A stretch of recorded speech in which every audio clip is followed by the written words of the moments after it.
Assalamualaikum warahmatullahi wabarakatuh.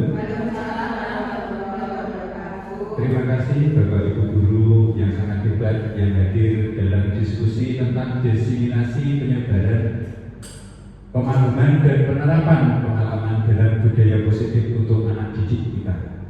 Budaya positif ini penting untuk anak didik kita karena menumbuhkan perkembangan dan disiplin positif di masa-masa yang akan datang. Budaya positif sangat berpengaruh sekali untuk perkembangan anak didik kita, di mana mereka mencari kepribadian mereka di usia-usia dini. Dan bagus sekali untuk usia dini karena dalam usia dini perkembangan anak dalam disiplin positif sangat diperlukan. Selanjutnya bahwa konsep inti dari budaya positif yaitu para guru perubahan paradigma dalam belajar. Terutama di sini disiplin positif memotivasi perilaku manusia, kemudian membuat keyakinan kelas. Di dalam kelas kita membuat sebuah keyakinan, kemudian kebutuhan dasar manusia yang diperlukan. Kemudian ada 5 posisi kontrol dan segitiga restitusi dalam menanggapi sebuah permasalahan yang terjadi antara siswa dengan siswa maupun siswa dengan guru. Pemecahannya yaitu dengan segitiga restitusi. Selanjutnya, di sini bahwa dalam definisi budaya positif di sekolah yaitu nilai dan kebiasaan di sekolah yang berpihak kepada murid agar mereka dapat berkembang menjadi pribadi yang kritis, penuh hormat dan bertanggung jawab sesuai dengan profil pelajar Pancasila, yaitu profil di mana idaman semua guru-guru untuk anak didiknya. Latar belakang yang menumbuhkan rasa positif budaya positif ini adalah membentuk karakter baik bagi murid, maka diperlukan dibangun sebuah budaya positif. Budaya positif merupakan perwujudan dari nilai-nilai atau keyakinan universal yang diterapkan di sekolah masing-masing. Faktanya, murid melakukan kebaikan hanya pada saat di sekolah atau hanya pada saat di depan guru. Kenyataan, bahkan di rumah, pergaulan mereka sangat berpengaruh sekali untuk kehidupannya. Ketaatan pada peraturan yang mereka lakukan tidak berasal dari dalam hati. Kita sebagai guru harusnya berusaha menciptakan iklim pendidikan di sekolah yang mampu membiasakan seluruh warga sekolah, terutama murid, untuk melakukan budaya-budaya positif yang penting untuk anak didik kita. Tujuan budaya positif ini tentunya yang pertama membentuk karakter profil pelajar Pancasila untuk anak didik kita, kemudian menciptakan murid yang merdeka dengan disiplin, menumbuhkan budaya positif melalui keyakinan keras. Perubahan paradigma dalam belajar. Dulu guru sebagai trendsetter yang berfokus kepada guru. Kebutuhan guru harus dipenuhi oleh siswa-siswinya. Akan tetapi pola pikir ini kita rubah, yaitu dengan student center, yaitu berpihak kepada murid, berfokus kepada murid. Murid-murid ini membutuhkan apa sih? Maka guru tersebut seharusnya memenuhi kebutuhan murid-murid tersebut. Selanjutnya, untuk perubahan paradigma yang dulunya berorientasi pada guru, Siswa sebagai objek belajar, proses pembelajaran terjadi pada tempat dan waktu tertentu. Tujuan utama menitik beratkan pada penguasaan materi pembelajaran. Akan tetapi kita rubah mindset tersebut dengan profil pelajar Pancasila berorientasi pada siswa. Siswa sebagai subjek belajar, proses pembelajaran terjadi di mana saja, di kelas, di luar kelas, maupun di tempat-tempat wisata itu bisa. Tujuan utama dalam pembentukan tingkah laku yang lebih luas. Selanjutnya, pembelajaran dengan paradigma baru. Pembelajaran dengan paradigma baru merupakan pembelajaran yang dirancang berdasarkan prinsip pembelajaran yang berpusat pada siswa serta memenuhi kebutuhannya siswa berdasarkan tahapan perkembangan sesuai dengan filosofi Ki Hajar Dewantara untuk mewujudkan profil pelajar Pancasila dengan memenuhi kodrat-kodrat siswa. Setiap anak mempunyai minat dan bakat tertentu, maka ibu bapak guru harus mendampingi demi perkembangan anak didik tersebut. Selanjutnya, disiplin positif. Apa yang Anda pikirkan jika mendengarkan kata disiplin? Ibu Mita, kalau ada kata disiplin seperti itu, apa? Disiplin itu berarti mematuhi aturan. Mematuhi. Terima kasih, super sekali Ibu Mita. Ada lagi Ibu? Tertib. Terima kasih Bu. Tertib itu juga merupakan disiplin. Taat dan patuh seperti itu ya.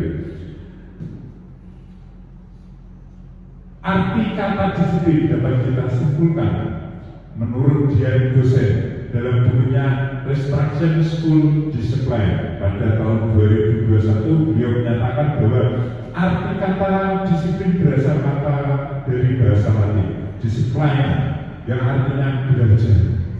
Kata disiplin juga berasal dari akar kata yang sama dengan disciple atau murid atau pengikut. Untuk menjadi seorang murid atau pengikut, seseorang harus memahami betul alasan mengapa mereka mengikuti suatu aliran atau ajaran tertentu, sehingga motivasi yang terbangun adalah motivasi dari intrinsik, bukan ekstrinsik. Biasanya kalau saya seperti itu, Pak, ada lomba antar guru satu daging.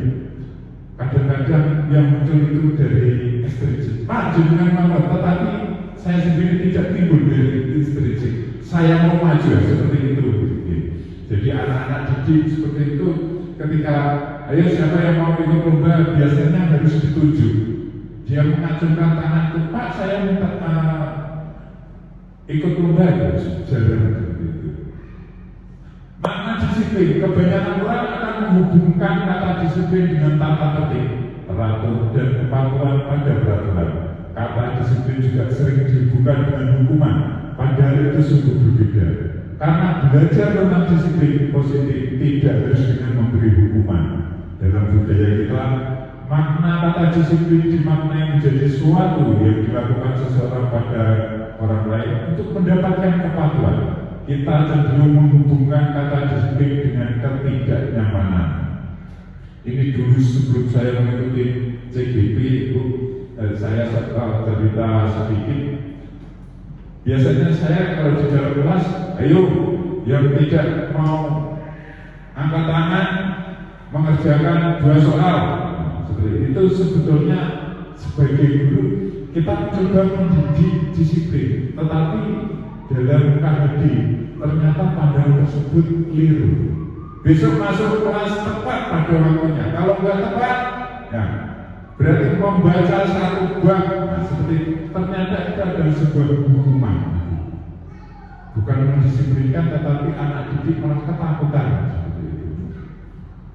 Kemudian selanjutnya makna disiplin menurut Ki Hajar Dewantara bahwa untuk mencapai kemerdekaan atau dalam konteks pendidikan kita saat ini, yaitu untuk menciptakan murid yang merdeka, syarat utamanya adalah harus ada disiplin yang kuat. Disiplin yang dimaksud adalah disiplin diri dari instruksi tadi itu ya, yang memiliki motivasi internal. Jika kita tidak memiliki motivasi internal, maka kita memerlukan pihak lain untuk mendisiplinkan kita, atau motivasi eksternal karena berasal dari luar, bukan dari diri kita. Sebetulnya kalau kita disuruh memilih antara motivasi internal dan eksternal, tentunya lebih bagus berangkat dari dalam sendiri atau internal. Kemudian makna disiplin, seseorang yang memiliki disiplin diri berarti mereka bisa bertanggung jawab terhadap apa yang dilakukan, karena mereka mendasarkan tindakan mereka pada nilai-nilai kebajikan universal. Sebagai pendidik, tujuan kita adalah menciptakan anak-anak yang memiliki disiplin diri, sehingga mereka bisa berperilaku dengan mengacu pada nilai-nilai kebajikan universal dan memiliki motivasi intrinsik, bukan eksplisit. Jadi lebih bagus dari dalam diri sendiri, seperti saya kasihkan contoh tadi ya. Nilai-nilai kebajikan universal, nilai-nilai kebajikan tersebut adalah sifat-sifat positif manusia yang merupakan tujuan mulia yang ingin dicapai setiap individu. Nilai-nilai tersebut bersifat universal dan lintas bahasa, suku, bangsa, agama maupun latar belakang. Pengertian nilai kebajikan menurut beberapa teori. Yang pertama, setiap perilaku perbuatan memiliki suatu tujuan, dari Dr. William Glasser pada teori kontrol 1984. Yang kedua, meyakini dengan menaikkan nilai-nilai kebajikan yang diyakini seseorang, maka motivasi intrinsiknya akan terbangun, sehingga menggerakkan motivasi dari dalam untuk dapat mencapai tujuan mulia yang diinginkan. Dan Glasser 1998. Nilai-nilai kebajikan yang ingin dicapai oleh setiap anak Indonesia kita kenal dengan kata profil pelajar Pancasila. Teori motivasi perilaku manusia untuk menghindari ketidaknyamanan atau hukuman itu motivasi eksternal. Untuk mendapatkan imbalan dari orang lain atau institusi, motivasi eksternal juga dari luar. Untuk menghargai diri sendiri itu adalah motivasi internal. Tujuan disiplin positif ada di situ, dari motivasi internal dari dalam diri. Hukuman dan konsekuensi apa bedanya? Nah, kira-kira hukuman dan konsekuensi bedanya apa? Selanjutnya, bedanya konsekuensi dengan hukuman terletak pada fokus tujuan aksinya. Konsekuensi akibat langsung dari suatu perbuatan yang dilakukan. Kira-kira kalau saya tidak membaca buku, konsekuensinya apa? Ya tidak akan pintar kan, seperti itu. Kemudian hukuman, sesuatu yang dijatuhkan kepada pelaku oleh prosedur keadilan. Saya kowe gak maca buku seperti loh, bodoh. Nah, seperti itu. Kata bodoh itu sudah merupakan hukuman, mendikte dia kalau dia sudah tidak bisa. Maka dalam pola pikir anak tentunya, oh saya sudah gak bisa, saya sudah gak bisa, seperti itu. Sudah terfokus kepada situ anak didik kita. Hukuman atau konsekuensi, mencatat 100 kali di dalam buku kalimat, saya tidak akan terlambat lagi karena terlambat ke sekolah.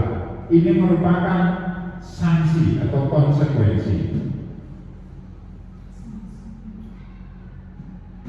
Kemudian lari mengelilingi lapangan basket 2 kali karena terlambat hadir di sekolah, itu merupakan hukuman.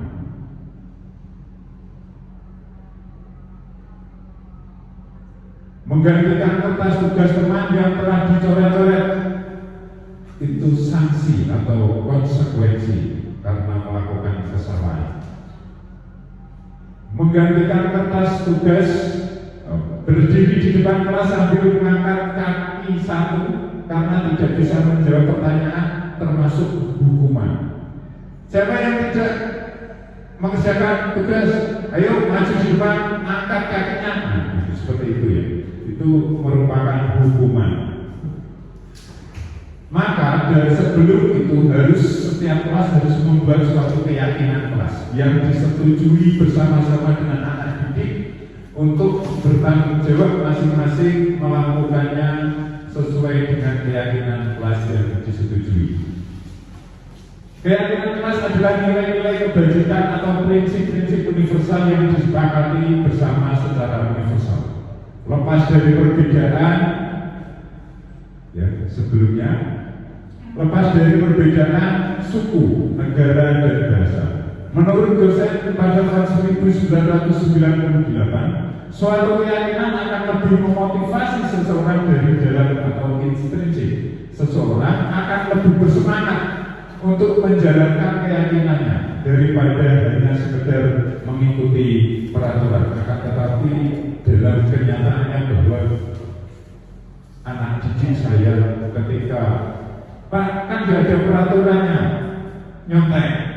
Kalau ada ya ditulis Pak. Biasanya dalam membuat keyakinan kelas itu yang menentukan jalan kita ke depan di satu kelas tersebut.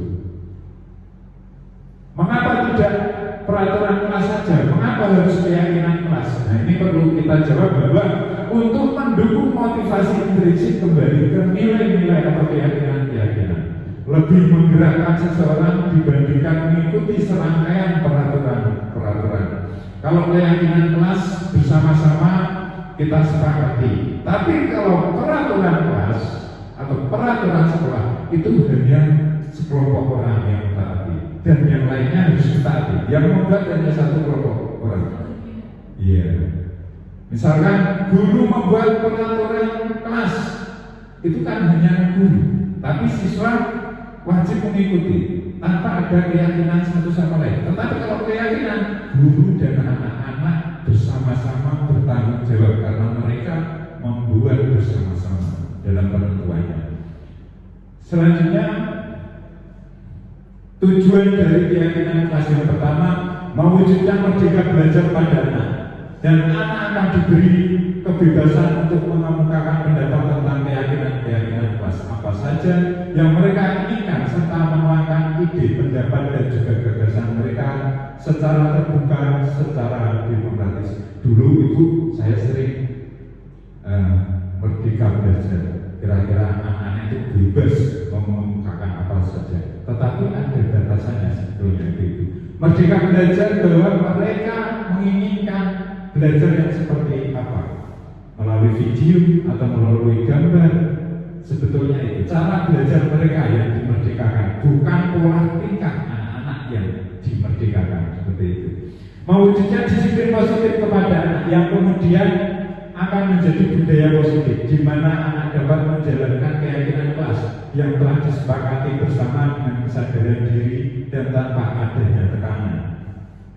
Sebetulnya ini sudah terjadi kepada murid-murid kita yang hebat-hebat. Kalau pagi seperti itu ketemu ibu, bapak guru, karena sudah dimulai dari dini, dari kelas 1, kelas 2. Kalau ketemu ibu, bapak guru, cium tangan pada waktu pagi, sebetulnya itu sudah di biasaan-biasaan itu merupakan budaya positif yang sudah dilakukan di usia dini. Terima kasih ibu bapak kelas 1, kelas 2, kelas 3 yang sudah mengoptimalkan siswa-siswi untuk disiplin positif. Kemudian membentuk karakter yang positif pada anak melewati kebiasaan-kebiasaan positif, perilaku positif serta keteladanan bagi seluruh warga sekolah. Menumbuhkan adanya semangat belajar kepada anak.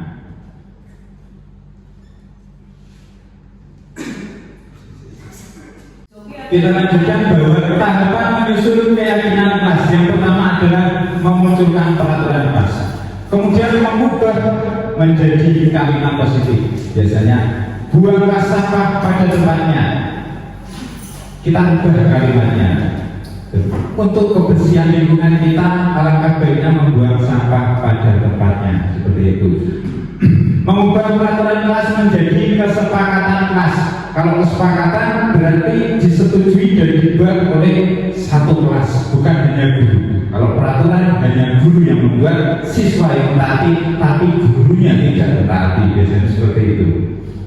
Kemudian merumuskan keyakinan kelas. Setelah ada kesepakatan, kita rumuskan menjadi keyakinan yang yakin bahwa ketika tidak mengerjakan atau tidak mentaati kesepakatan tersebut, nah seperti apa konsekuensinya, seperti itu.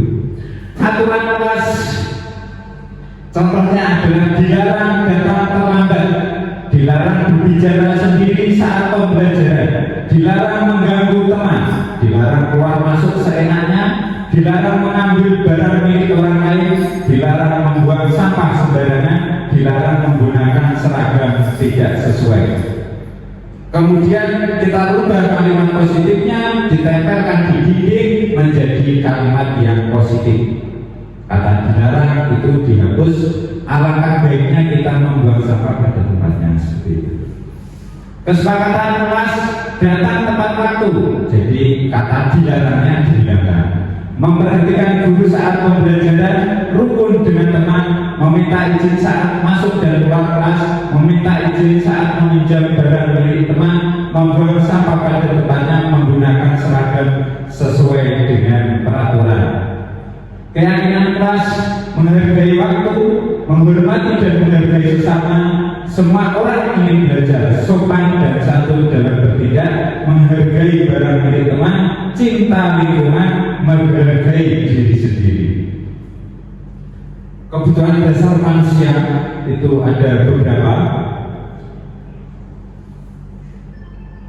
Kebutuhan dasar manusia, seluruh tindakan manusia memiliki tujuan tertentu.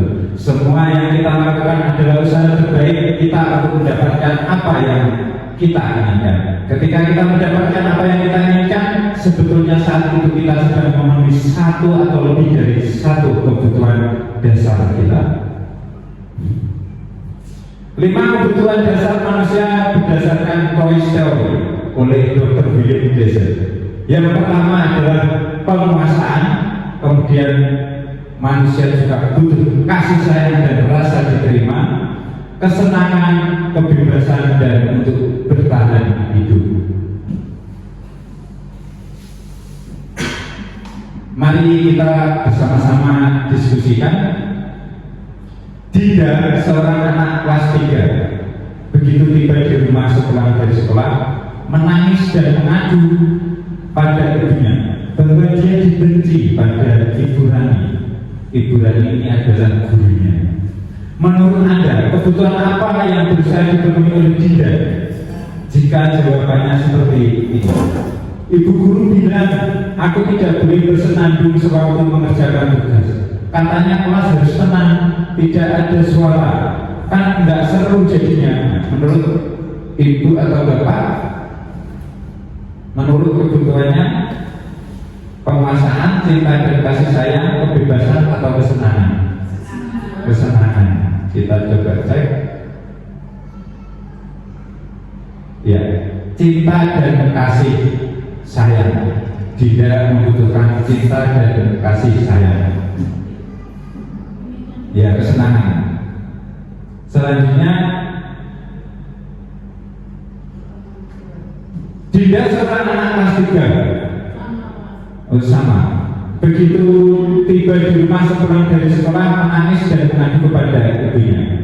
Ibu guru tidak menyapaku hari ini, padahal aku pakai jepit rambut baru. Nah, Dinda ini seolah-olah pengen pamer gitu loh, pengen mencari perhatian seperti itu. Jadi yang dibutuhkan adalah cinta dan kasih sayang dari gurunya. Kemudian apabila jawabannya seperti ini, aku sebel, gambarku tidak rapi, maka ibu guru menunjukin ke teman-temanku di depan kelas. Itu adalah kebutuhan penguasaan. Jadi Dinda ini perlu pengen diapresiasi. Nah, kalau itu aja dipamer-pamer kalau guru. Nah, api kan gak apa-apa, kan biasanya anak-anak seperti itu. Nah, karena itu biasanya isi. Tapi api itu tetap berbinar-binar. Kemudian aku bosan, masa belajarnya cuma gitu-gitu aja dengerin ibu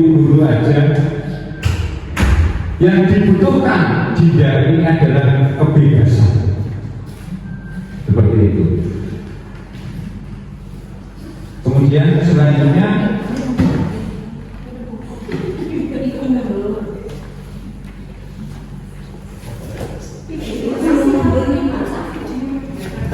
apa kaitannya dengan murid kita? 5 kebutuhan dasar manusia bagi siswa jika tidak terpenuhi akan menimbulkan dampak permasalahan dalam kegiatan pembelajaran maupun psikologi siswa. Posisi kontrol guru dan restitusi diantaranya. Menurut miskonsepsi tentang makna kontrol, Dr. William Glasser dalam kontrol teori yang kemudian hari berkembang dan dinamakan choice teori, meluruskan beberapa miskonsepsi tentang makna kontrol. Yang pertama, ilusi guru mengontrol murid. Yang kedua, ilusi bahwa semua penguatan positif, efektif dan bermanfaat. Selanjutnya, ilusi bahwa kritik dan membuat orang merasa bersalah dapat menguatkan karakter, dan ilusi bahwa orang dewasa memiliki hak untuk memaksa. Itu miskonsepsi. Dian Goshen dalam bukunya Restitution Restruction School Discipline pada tahun 1998 mengungkapkan bahwa guru perlu meninjau kembali penerapan disiplin di dalam ruang. Mereka selama ini apakah telah efektif, apakah berusaha memerdekakan dan memandirikan murid? Bagaimana dan mengapa? Melalui serangkaian riset dan berdasarkan pada teori kontrol Dr. William Glasser, Goshen berkesimpulan ada 5 posisi kontrol yang diterapkan seorang guru, orang tua ataupun alasan dalam melakukan kontrol. Yang pertama, guru sebagai penghukum, nada suaranya tinggi, murid mungkin marah, dendam atau bersifat agresif, menyalahkan orang lain. Nah, ini 5 posisi kontrol guru sebagai penghukum. Saya Rasul bersama maju depan. Nah, seperti itu. Kemudian membuat rasa bersalah. Wah, rasa gak kesana Pak Guru tuh. Dari pagi loh Pak Guru belum makan. Kok kalian gak dengarkan tewas Pak Guru benar? Kalian gak memahami? Kan percuma. Nah, itu membuat rasa bersalah. Seolah-olah anak itu bersalah, seolah-olah guru itu tertindas. Nah, seperti itu. Nada suara guru memelas, halus, murid akan merasa bersalah. Murid akan merasa gagal dan tidak sanggup membahagiakan orang lain, menyembunyikan atau menyangkal ataupun berbohong. Sebagai teman, guru posisi kontrol sebagai teman. Nada suara akrab. Ya anakku, gimana tadi berangkat sekolah dengan siapa? Dengan bapak, ibu. Walah, bapak ini orang sampai pada istilahnya di depan, beban, hanya di jalan, nah, seperti itu. Akrab. Nah, itu sebagai guru itu bertindak sebagai teman. Murid akan merasa senang dan akrab dengan guru itu. Murid hanya mau mendengar guru tertentu. Murid akan tergantung pada guru tersebut. Biasanya harus sempurna kalau gurunya tertentu, guru yang lain tidak diterima. Seperti itu. Guru sebagai teman. Kemudian pemantau atau mengawasi. Nada suara datar, bahasa tubuh formal, berbicara sesuai dengan catatan dan fakta, memberi konsekuensi menyesuaikan bila diawasi. Di mana anak-anak sudah memahami peraturan di sekolah kita. Nah, sepertinya itu seperti pembina, seperti itu. Sifatnya guru sebagai pengawas atau pemantau, hanya memantau saja. Yang bagus di sini adalah guru sebagai manajer, memanage anak-anak didiknya. Suaranya halus, bahasa tubuh tidak kaku, mendekatkan ke murid. Guru membantu siswa untuk bertanggung jawab, mencari solusi atas masalah yang ada, dan menguatkan watak atau karakter siswa-siswinya untuk perkembangan di kemudian hari. Ini yang diidam-idamkan para guru sebagai teman dan manajer dibandingkan yang lainnya.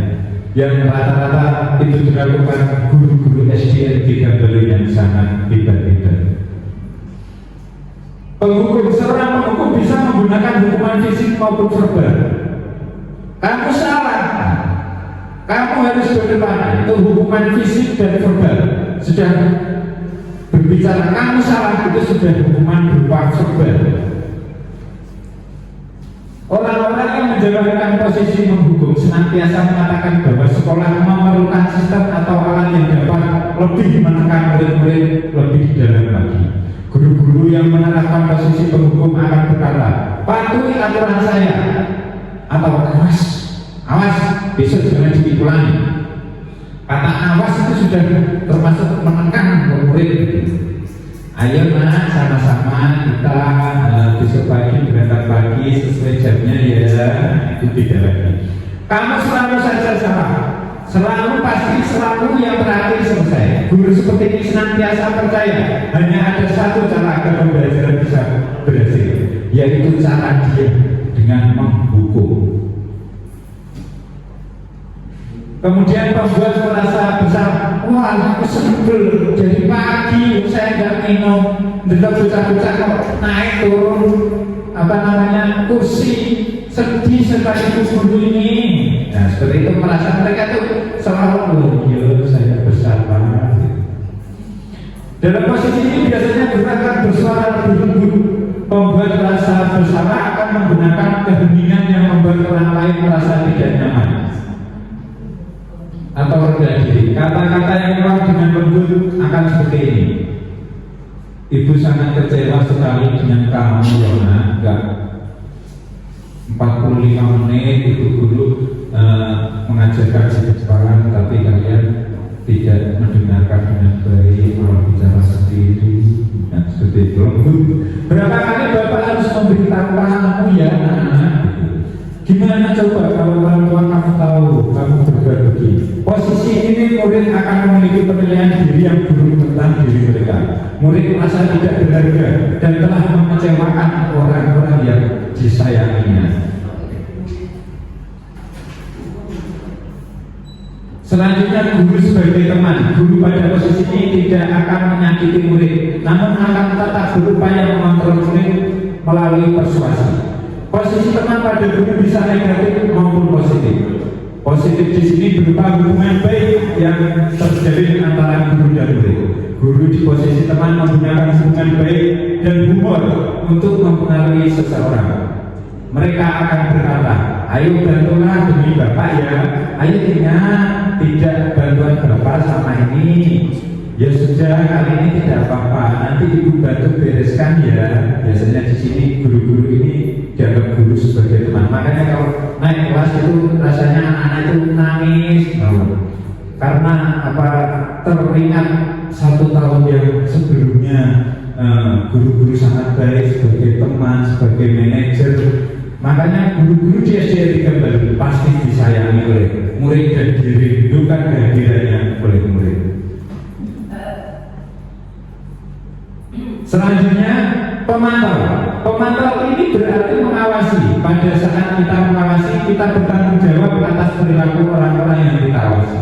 Posisi pemantau berdasarkan pada peraturan-peraturan atau konsekuensi. Dengan menggunakan sanksi atau konsekuensi, kita dapat memisahkan hubungan pribadi kita dengan murid. Sebagai seseorang menjalankan posisi pemantau, pertanyaan yang diajukan seseorang pemantau, peraturannya apa? Ayo, apa yang telah kamu lakukan?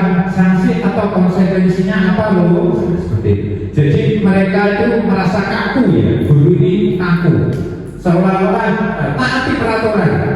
Seperti pemantau, kamu salah loh, lihat peraturannya beda sama kamu. Satu sekolah harus memakai kaos kaki putih pada hari Senin, memakai sepatu hitam pada hari Senin. Kamu kok sepatunya putih? Ayo, hukuman apa? Seperti itu. Seorang pemantau sangat mengandalkan perhitungan, catatan data yang dapat digunakan sebagai bukti atas perilaku seseorang. Posisi ini akan menggunakan stiker slip catatan daftar cek. Posisi pemantau sendiri berasal dari teori stimulus respon yang menunjukkan tanggung jawab guru dalam mengontrol murid. Selanjutnya yang kita bedakan adalah antara posisi teman dan manajer. Manajer adalah posisi di mana guru berbuat sesuatu bersama dengan murid, mempersilahkan murid mempertanggungjawabkan perilakunya, mendukung murid agar dapat menemukan solusi atas permasalahannya sendiri. Seorang manajer telah memiliki keterampilan di posisi teman maupun pemantau. Dengan demikian bisa jadi di waktu-waktu tertentu kembali kepada kedua posisi tersebut bila diperlukan.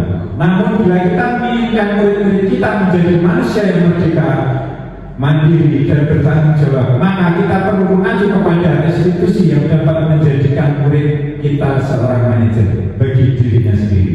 Di manajer, murid diajak untuk menganalisis kebutuhan dirinya sendiri maupun kebutuhan orang lain.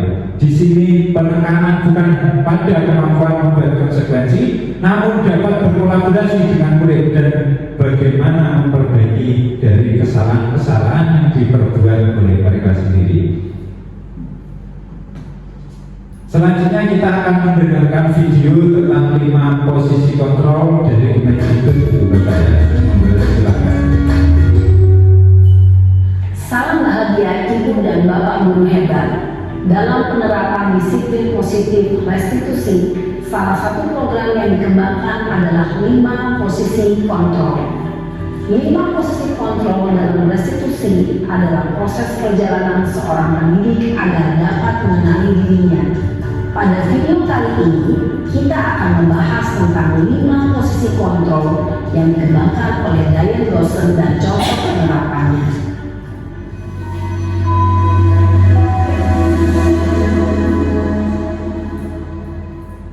5 posisi kontrol itu adalah 1. Posisi penghukum, 2. Posisi pembuat merasa bersalah, 3. Posisi teman, 4. Posisi pemantau atau monitor, dan 5. Posisi manajer. Untuk lebih memahami kelima posisi tersebut, mari kita saksikan kasus Naren yang terlambat hadir 20 menit di sekolah dan melihat bagaimana kelima posisi kontrol dalam menghadapi masalah tersebut.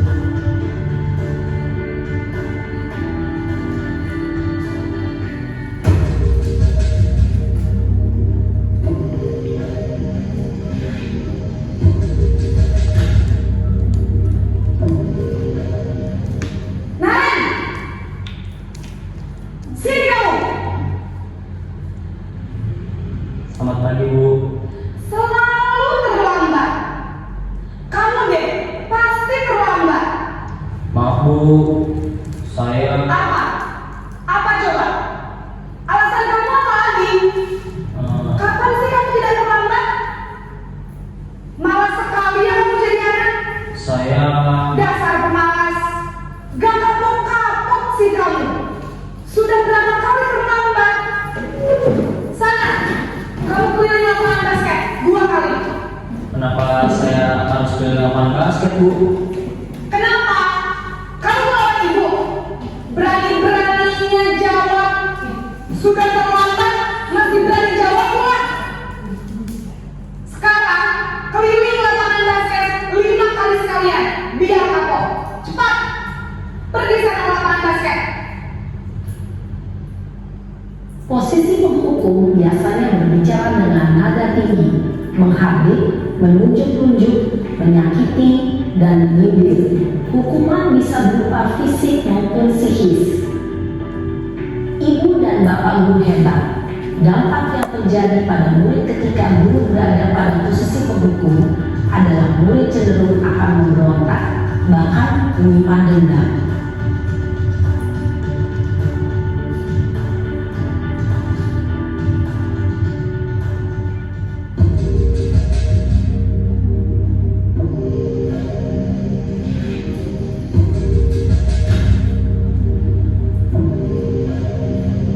Naren,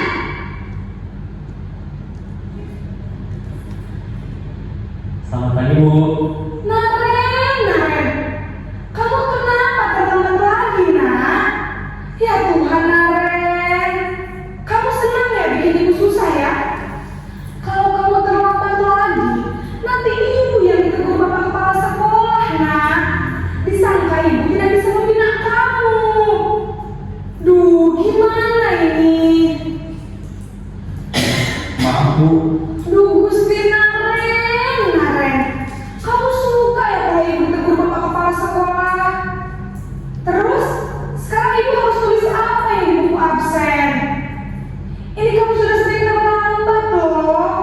Ibu harus apa coba? Maaf Bu, maaf sekali. Ya sudah, lain kali jangan bikin ibu susah lagi anak ya. Ibu tidak akan apa-apa lagi kalau kamu begini terus. Bisa jantungan kalau ibu tegur bapak kepala sekolah. Sana cepat kelas. Maaf ya Bu, maaf sekali. Posisi pembuat rasa bersalah berbicara dengan nada tenang, cenderung lembut, namun kata-kata yang diutarakan membuat murid merasa menjadi orang yang gagal, memandang buruk dirinya sendiri, merasa tidak berharga, dan tidak sanggup membahagiakan orang lain. Ketika guru mengambil posisi pembuat rasa bersalah, murid akan menganggap dirinya yang bersalah dan ia akan menyimpan emosi negatif tersebut di dalam dirinya.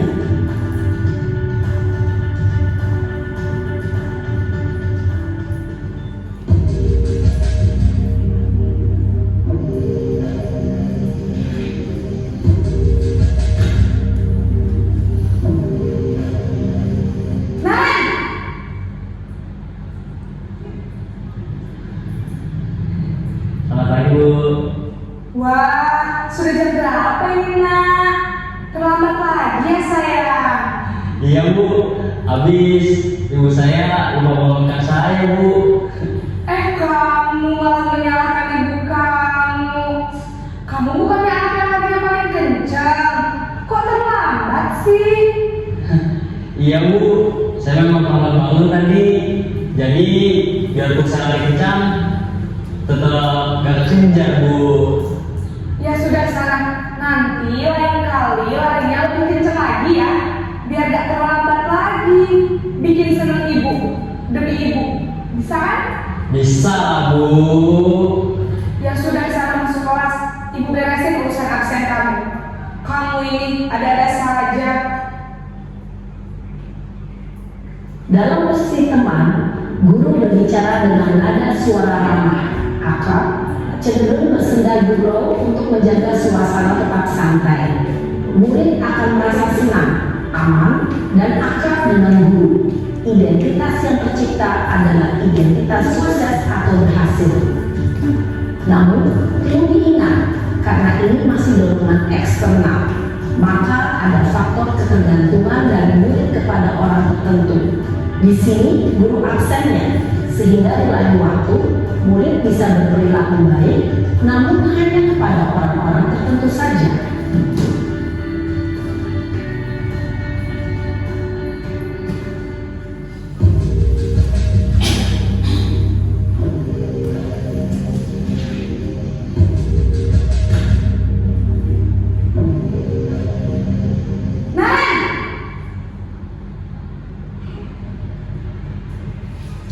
Selamat pagi Bu.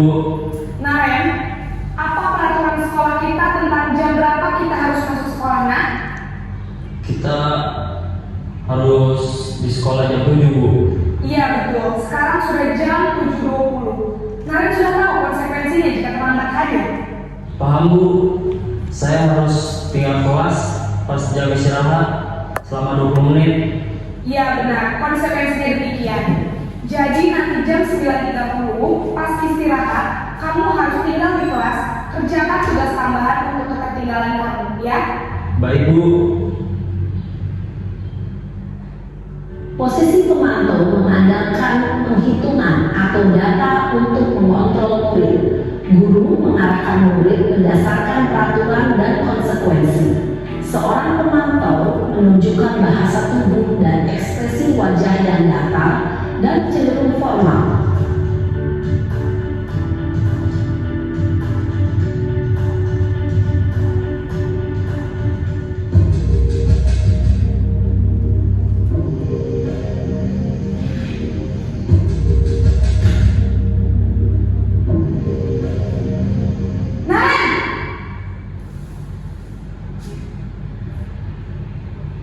Selamat pagi Bu.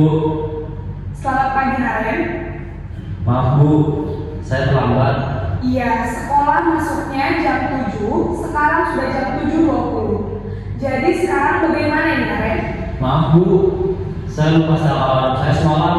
Baiklah, menurut kamu, keyakinan sekolah yang mana yang perlu kamu tingkatkan? Menghargai diri sendiri dan orang lain mungkin ya Bu. Setuju. Jadi, apakah Naren meyakini prinsip saling menghormati tersebut? Iya Bu, saya meyakininya. Apakah Naren bersedia memperbaiki masalah keterlambatan ini? Bersedia Bu. Bagaimana kamu akan perbaiki masalah keterlambatan ini? Saya akan coba untuk tidak lupa menyetel alarm saya Bu. Baik, kalau Naren lupa menyetel alarm di rumah, ada orang yang kira-kira bisa bantu mengingatkan tidak? Ada Bu, kakak saya, Kak Emma. Ada lagi selain Kak Emma?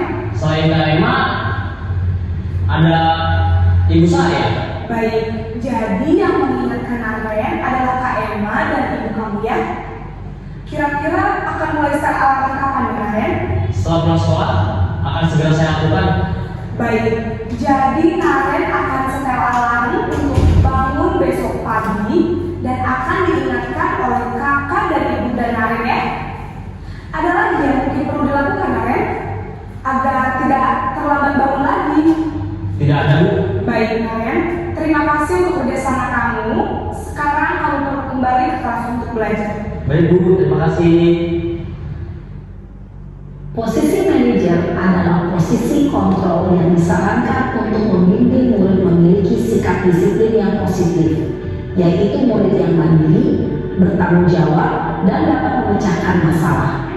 Tujuan dari posisi ini adalah agar murid dapat berefleksi atas tindakannya.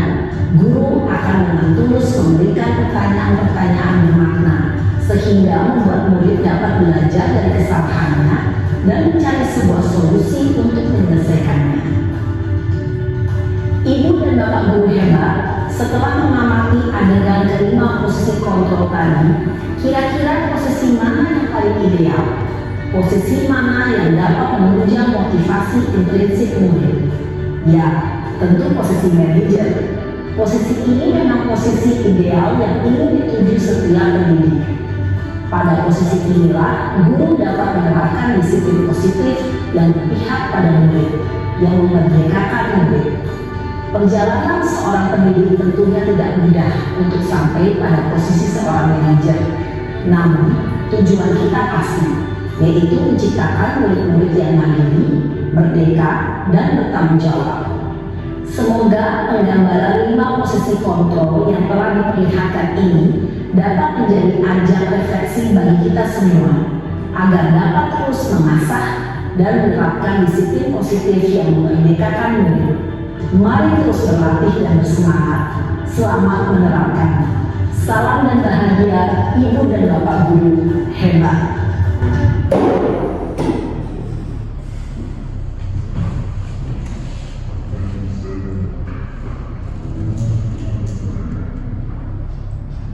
Oke, begitulah penjelasan dari Kemendikbud itu tentang 5 posisi kontrol guru di instansi, terutama di sekolah. Mari kita diskusikan bersama. Nah, di sini ada posisi kontrol tentang saya kecewa sekali dengan kamu, termasuk dalam posisi kontrol apa itu, Bapak? Membuat orang merasa bersalah, benar. Kemudian restitusi dalam proses menciptakan kondisi bagi murid untuk memperbaiki kesalahan mereka, sehingga mereka bisa kembali pada kelompok mereka dengan karakter yang lebih kuat. Ini dikuatkan oleh dosen 2004. Restitusi membantu murid menjadi lebih memiliki tujuan, disiplin positif, dan memulihkan dirinya setelah berbuat salah. Penekanannya bukanlah bagaimana berperilaku untuk menyenangkan orang lain atau menghindari ketidaknyamanan, namun tujuannya adalah menjadi orang yang menghargai nilai-nilai kebajikan yang mereka percayai. Sebelum kita telah belajar tentang teori kontrol bahwa pada dasarnya kita memiliki motivasi intrinsik di dalam diri kita. Melalui restitusi, ketika murid berbuat salah,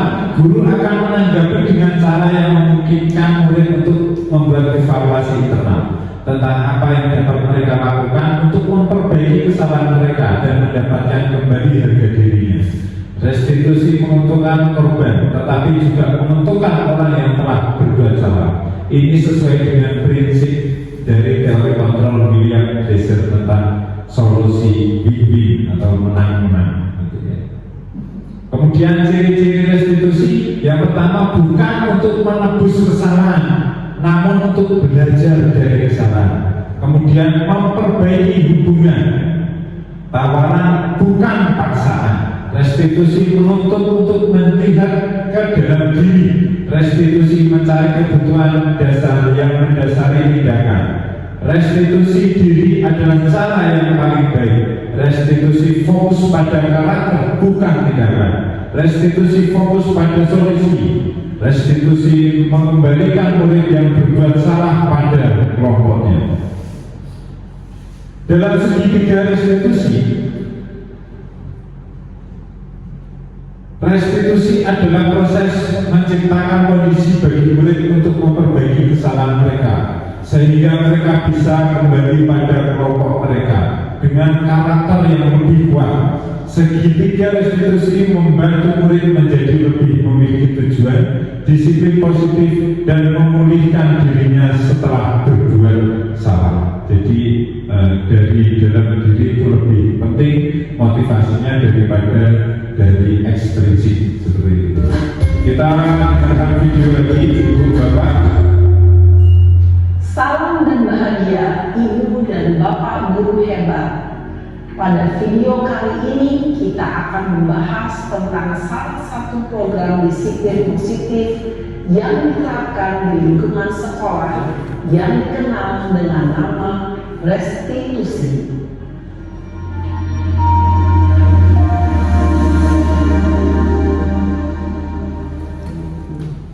Restitusi dikembangkan oleh pakar pendidikan Diane Gosling, berlandaskan pada teori kontrol Dr. William Glasser. Segitiga restitusi adalah suatu proses dialog yang dijalankan oleh guru atau orang tua agar dapat menghasilkan murid yang mandiri dan bertanggung jawab.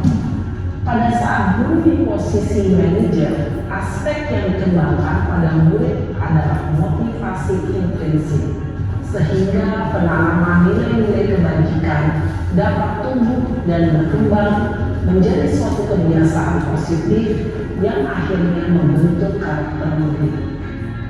Proses dialog ini terdiri dari 3 langkah yang digambarkan pada ketiga sisi pada segitiga restitusi. Sisi pertama adalah menstabilkan identitas. Sisi yang kedua adalah validasi tindakan yang salah. Dan sisi yang ketiga adalah menanyakan keyakinan. Ibu dan Bapak guru, berikut ini akan ditunjukkan bagaimana seorang guru berada dalam posisi manajer menggunakan penerapan segitiga restitusi.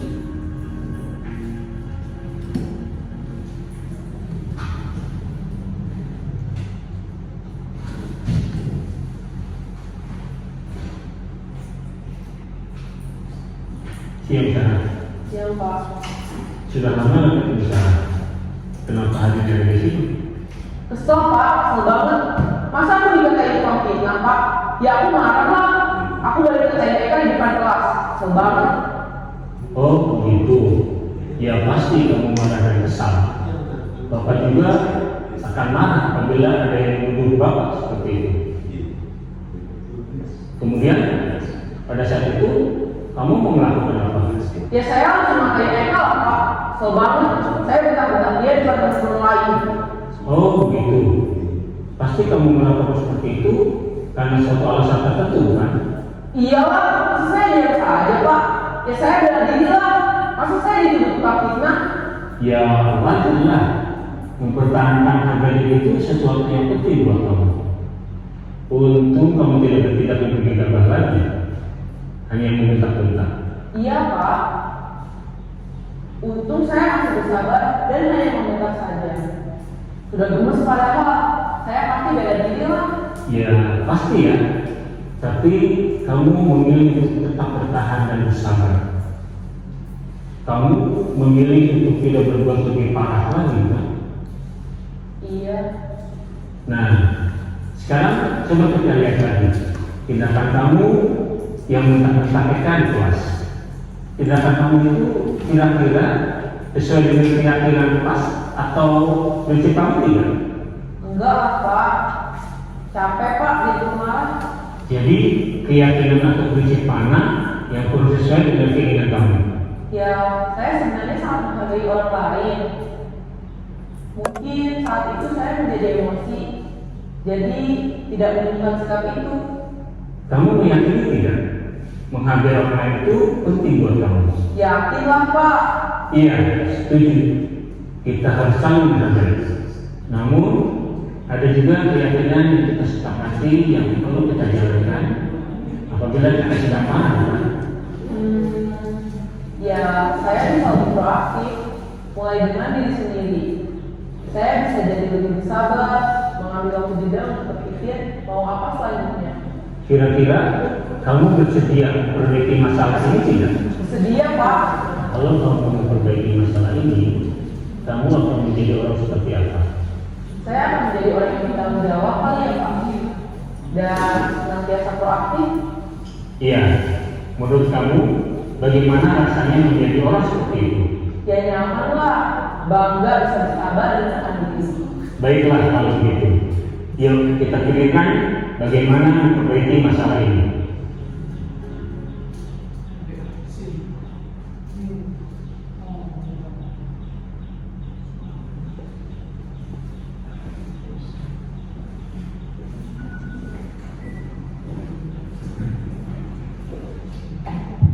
Oke, kita akan mencoba memahami kembali terkait segitiga restitusi ini.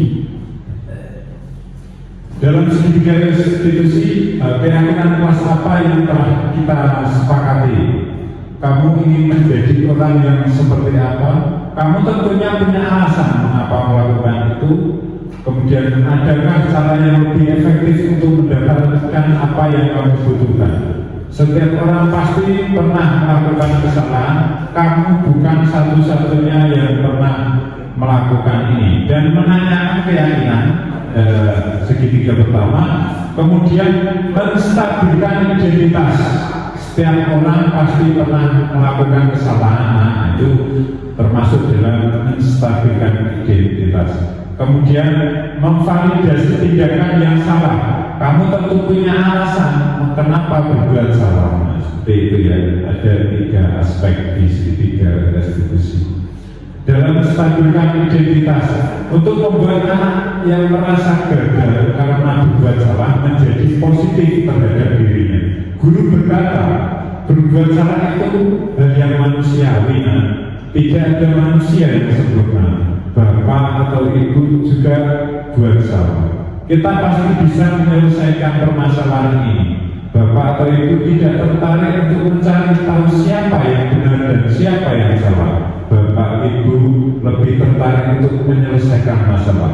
Kalau kamu menyalahkan dirimu sendiri terus-menerus, apakah kamu bersikap baik pada dirimu sendiri? Kan tentunya tidak. Jadi segitiga restitusi ini berfokus pada penyelesaian masalah, bukan untuk mengetahui siapa yang salah dan siapa yang benar. Dalam validasi kebutuhan, membantu murid mengenai basic need atau kebutuhan dasar yang ingin dipenuhinya. Ketika melakukan kesalahan itu, pada dasarnya setiap tindakan manusia tujuannya adalah memenuhi kebutuhan dasar. Apakah itu penguasaan, ataukah kebebasan, kasih sayang dan merasa diterima, kesenangan ataupun bertahan hidup. Guru berkata, kamu bisa saja melakukan hal yang lebih buruk, tapi kamu tidak melakukannya karena kamu pasti punya alasan mengapa melakukannya. Apa yang penting bagi kamu, kamu boleh tetap berusaha menjaga sikap itu, tapi tambahkan sikap yang lain yang baru. Maukah kamu belajar cara lain untuk mendapatkan yang kamu butuhkan tanpa harus memukul? Apakah kamu bisa melakukan dengan lebih baik besoknya lagi? Kemudian menanyakan keyakinan anak melihat kesalahannya dihubungkan dengan norma sosial dan nilai-nilai yang mendasari manusia berinteraksi dengan orang lain. Dari kasus video tadi, guru berkata, apa nilai yang kita percaya di kelas sekolah kita? Nilai-nilai universal apa yang telah kita sepakati? Kelas yang ideal itu seperti apa sih? Kamu ingin jadi anak seperti apa? Apa yang kamu rasakan ketika kamu melakukan itu? Kamu menjadi orang yang seperti apa? Tentunya kesimpulannya adalah dalam penerapan program disiplin positif, kita sebagai guru hendaknya memiliki standar kepribadian profesional dan sosial yang baik, di mana kita sebagai guru mampu berefleksi pada posisi kontrol sebagai amok atau posisi manajer yang menentukan murid menjadi insan yang mandiri, merdeka dan bertanggung jawab. Terima kasih Ibu Bapak yang sudah hadir dalam diskusi saya dalam aksi nyata CGP Angkatan 11. Terima kasih, tepuk tangan untuk kita semua. Ibu guru, Bapak guru SD 3 Bandung juga semua, dan tentunya dalam kelas 1, 2, dan 3 karena memupuk perkembangan anak dari disiplin positif yang lebih bagus lagi, kelas 4 dari kelas 4, 5, dan 6 meneruskan cita-cita dari kelas Bapak Ibu guru kelas 1, 2, dan 3. Terima kasih. Saya Agus Setiawan selaku pemateri dalam desiminasi budaya positif. Saya akhiri. Wassalamualaikum warahmatullahi wabarakatuh.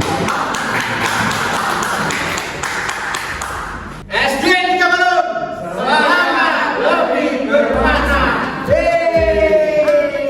Bagaimana perasaan kamu ketika guru memberikan pembelajaran dengan menggunakan media digital untuk meningkatkan kreativitas anak? Senang dan gembira dan bisa membuat kreativitas. Menyenangkan, bisa membuat sekreatif mungkin.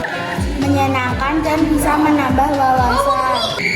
Senang, bahagia. Senang, bahagia. Menambah ilmu. Senang.